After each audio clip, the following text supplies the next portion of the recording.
Baik teman-teman, hari ini kita akan melakukan wawancara, yang mana di sini sudah ada narasumber kita, yaitu dengan Ibu siapa?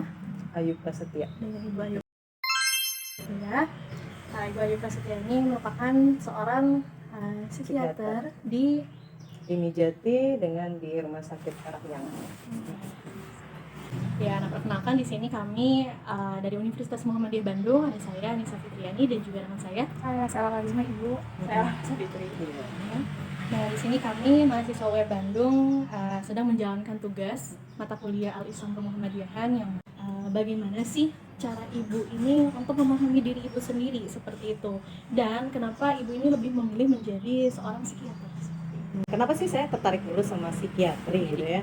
Nah sebetulnya kan karena saya berawal dari kedokteran gitu ya, saya masuk ke dalam dunia kedokteran, ternyata ada satu ilmu nih yang beda gitu dari kedokteran lainnya yang memang fokusnya terhadap fisiknya manusia gitu ya.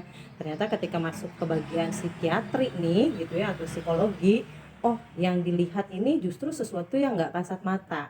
Kita nih harus pakai hati dan nggak ada pemeriksaan penunjangnya. Nggak bisa ya dari darah kita tahu orangnya depresi, dari darah misalnya kita tahu orangnya cemas, tidak ada pemeriksaannya gitu ya.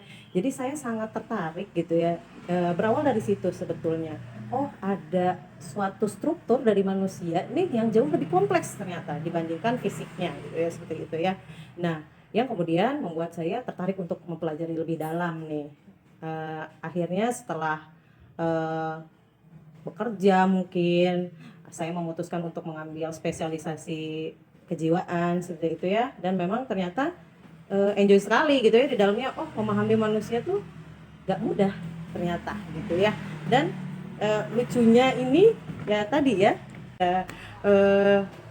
penunjangnya gitu ya, kita tidak bisa serta-merta bilang bahwa diagnosa pastinya ini seperti itu gitu. Jadi ya memang kitanya yang harus peka, raba rasanya yang harus peka gitu. Nah itu pertama kenapa saya pilih psikiatri, karena dia beda dari yang lain. Nah kemudian bagaimana sih saya memahami diri saya nih gitu ya setelah mempelajari keilmuannya.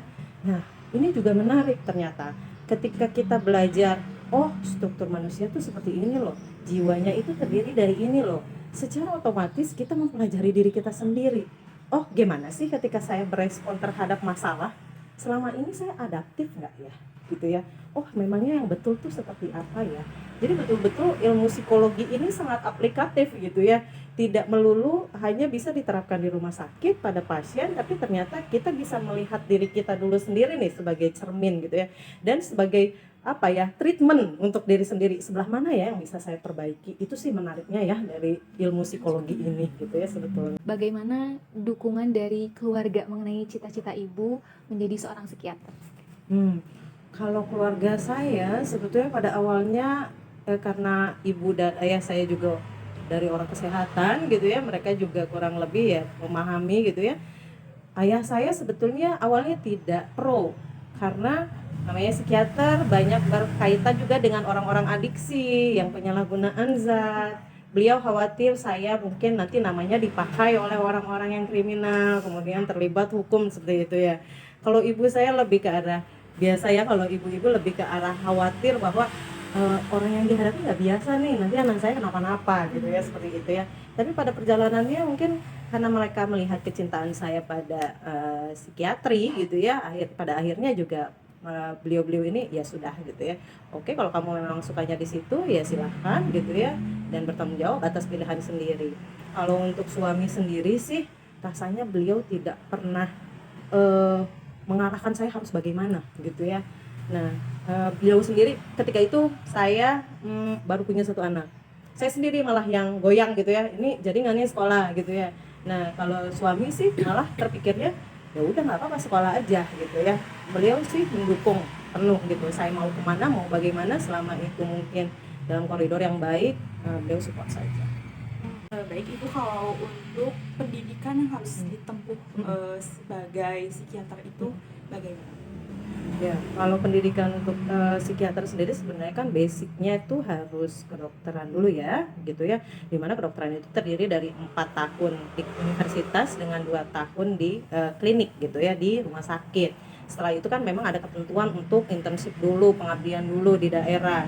Setelah pengabdian di daerah nih baru mungkin setelah bekerja beberapa saat baru bisa mendaftar gitu, seperti itu ya, ke spesialisasi sendiri memerlukan waktu minimal 4 tahun sebetulnya, jadi cukup panjang gitu kalau untuk pendidikannya gitu ya.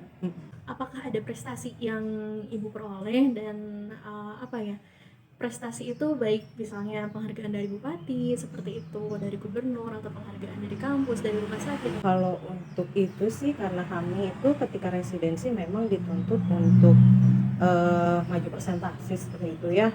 Ketika ada seminar kan mungkin teman-teman juga gitu ya sama ya, ada tugas presentasi Kak gitu ya, seperti itu. Kebetulan saya sih niatnya untuk memenuhi kewajiban gitu ya, tapi alhamdulillah waktu itu ya memang juara oral presentation gitu waktu itu gitu.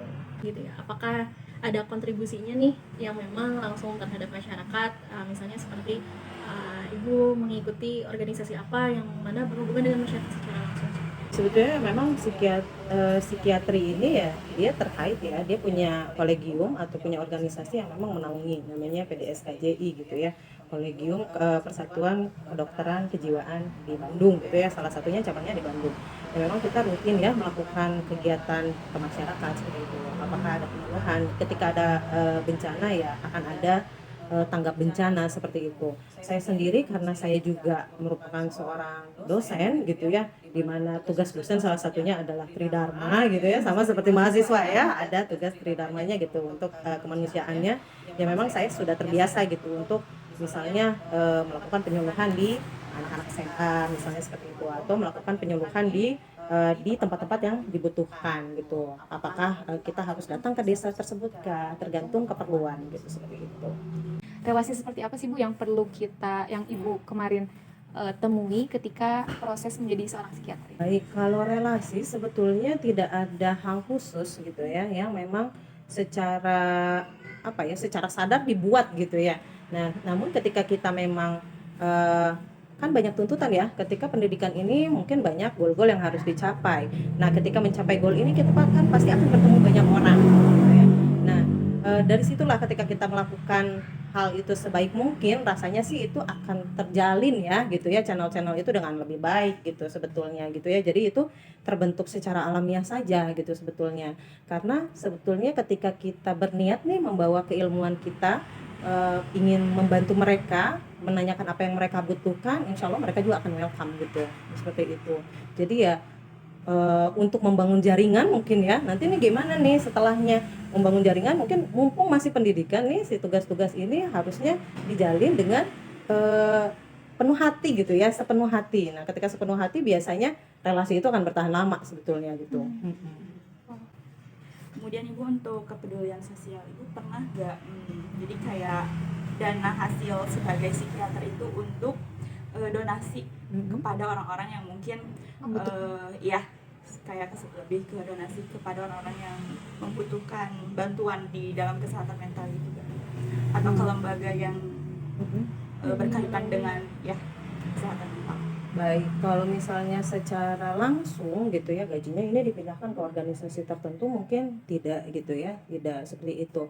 Cuma mungkin memang ada upaya-upaya yang memang pembayaran itu tidak selalu dalam bentuk uang seperti itu ya. Jadi ketika kita bisa berpartisipasi di situ ya, tadi ya salah satunya ketika ada baksos, mungkin ketika ada tempat-tempat yang memang merasa di sini nih butuh penyuluhan seperti itu ya. Salah satunya kemarin ada mahasiswa yang menilai bahwa minta bahwa di daerah tersebut motivasi untuk sekolah lebih tingginya itu kurang gitu, seperti itu ya. Jadi mereka cukup SMA sudah saja gitu. Nah disitulah mungkin saya berupaya untuk ikut andil di situ gitu. Jadi mungkin tidak dalam bentuk uang yang didonasikan, tetapi ya dalam bentuk penyumbangan ilmu seperti itu. Dari kami mengucapkan terima kasih kepada Ibu, terima kasih yang sebanyak-banyaknya yang sudah membantu tugas kami, waktunya. Mudah-mudahan Ibu semoga diberikan kesehatan.